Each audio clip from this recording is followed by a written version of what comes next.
Dude, really? Well, why are you doing that right now? That doesn't make any sense whatsoever. You need to be rounding off the corners first, kind of like you did on that one in the bottom piece. Really? Come I on, this is understand just you a have no project. clue I'm just what you're doing this for doing, fun. but Still, you need to be look, rounding over the I corners don't know first, or you're wasting exactly your what time I'm with that doing. stuff. I Just really here, don't. look. And you know I don't Your know card what I'm doing. scraper, I'm trying to whatever, figure this out as I start go. I'm rounding the having corners fun. off. It's a project.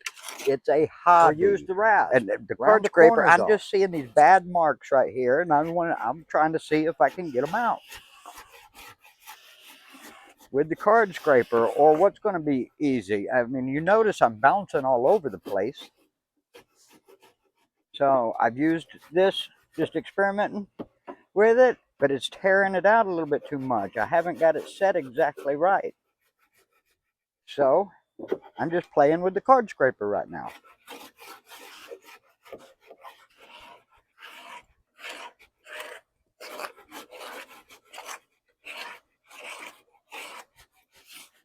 Dude, I've got a 10 by 10 space. That's it. Just a little bit of space. I don't have a lot of room in here.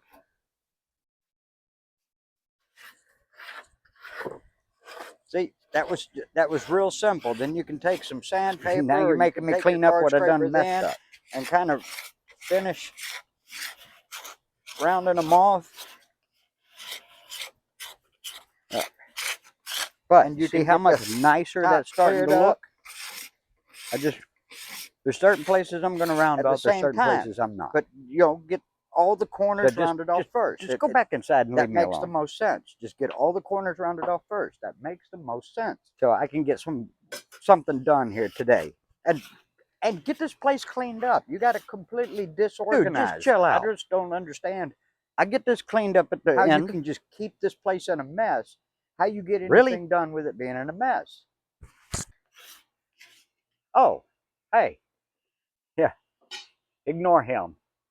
He's just being a pain in my neck. I'm constantly arguing with myself all the time about how to do some of this stuff because I'm making a lot of guesswork as I go. So there's some mistakes on this and everything, but it is what it is.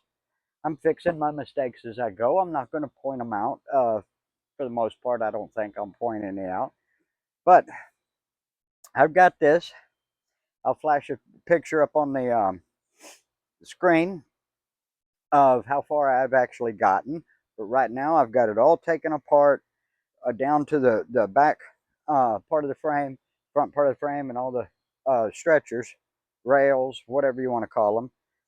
So I've got it straight down to where I can finish shaping this out, prettying it up, and before I glue everything together. I've already got the back frame glued together and the front frame glued together. Maybe I should have waited, but I already got it glued together.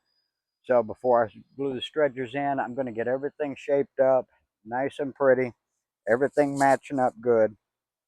But you want to know how I got to this point? Let's get to it.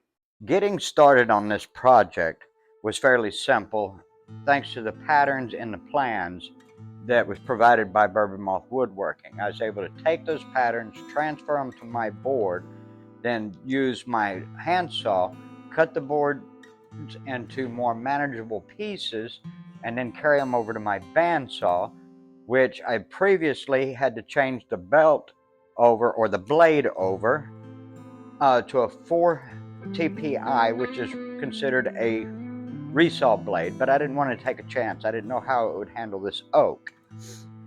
But if you notice on this table saw, this bandsaw, it's a Shopsmith bandsaw, that the table is really small. There's no outfeed. So I had to be really conscious of what I was doing and hang on to that board where I didn't drop apart onto my foot. Oops.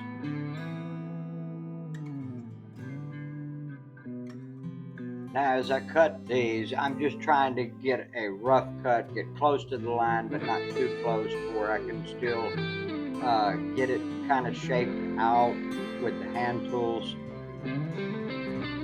before I get everything fine-tuned in.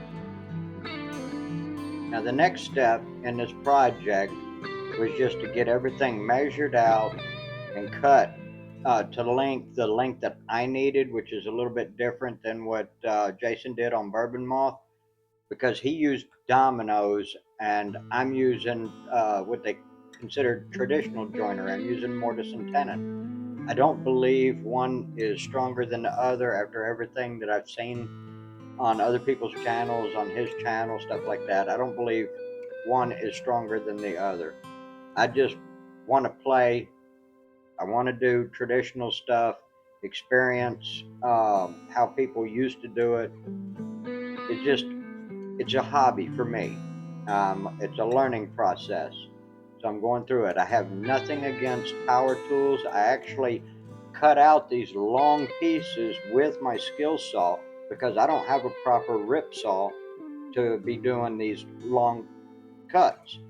So I used my skill saw, got them rough cut to approximate width, and then later in the video I mill them down with a hand plane, trying to get them more exact. Trying to fast forward through a lot of this where I don't bore you to death, because this actually took quite a while to do. And we want to get to other parts of the video, show you what I did.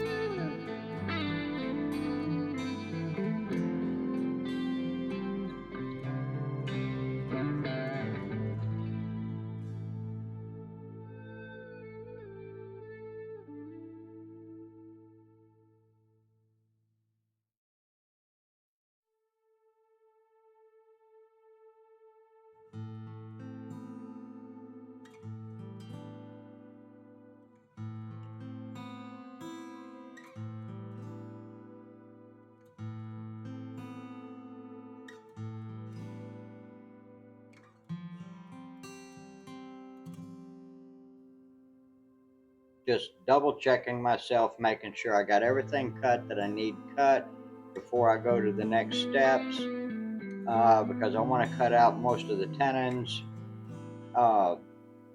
together where they're mostly consistent.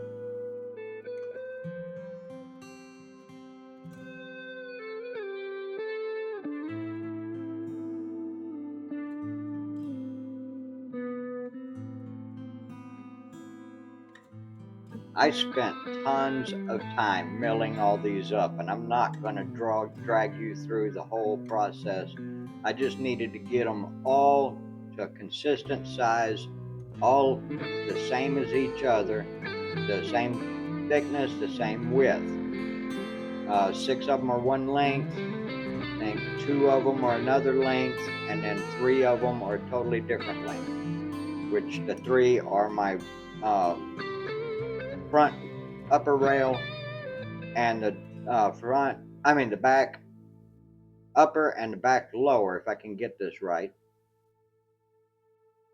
Well, it's time to cut all the mortises into the 4 legs. 2 of the legs I cut with nothing but mallet and chisel, but they were taking me like 45 minutes a piece because I wasn't trying to go too heavy. And then so I switched up to a drill with a Brad Point bit, which is, I got these bits off of Amazon, and they are the dullest bits I've ever seen in my life. But it worked for what I needed. It just took a little bit of effort to get it done.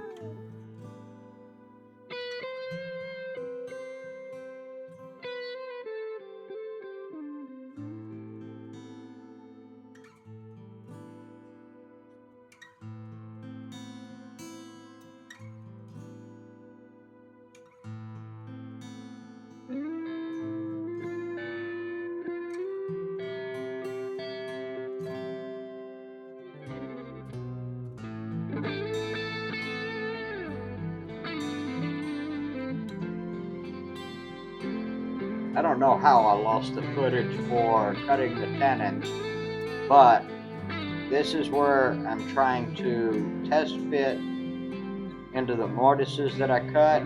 It took me multiple fine-tuning attempts to finally get it, because I didn't want this to be so far off whack like I've done in the past. Made the mortises too big, the tenons too small, So this time I just took my time and just slowly fine-tuned it, tried it, slowly fine-tuned it, tried it, until it finally fit in there. I didn't want it too tight, but I didn't want it loose either.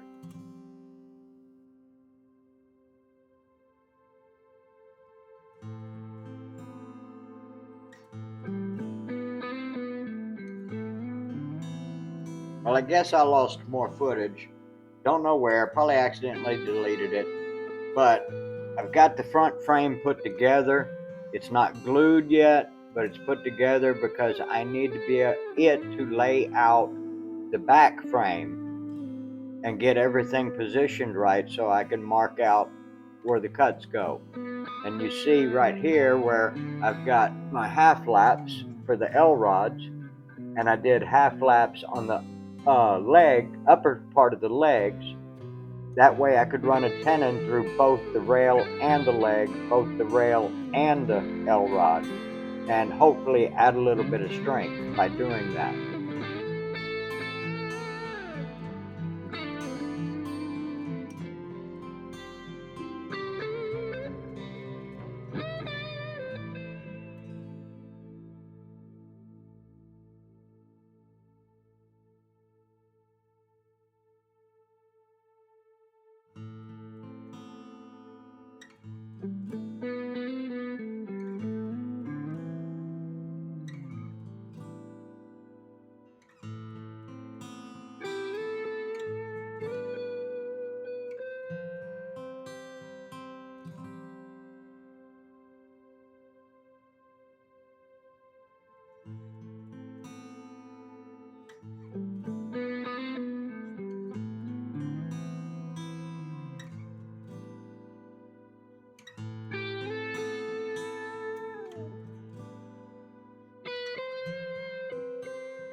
Well, I got the back frame put together.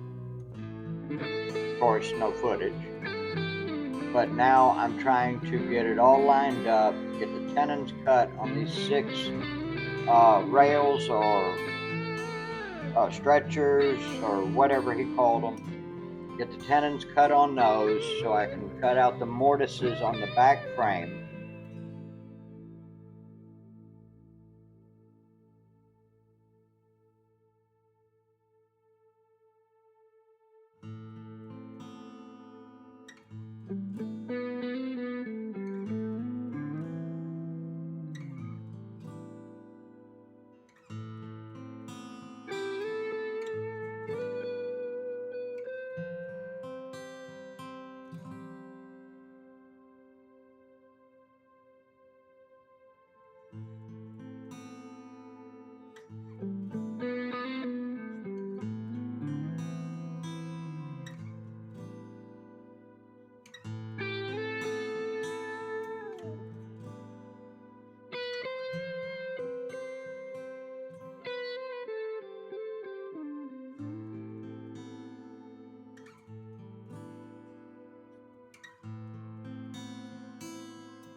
Alright guys, I lost so much footage, it's unreal.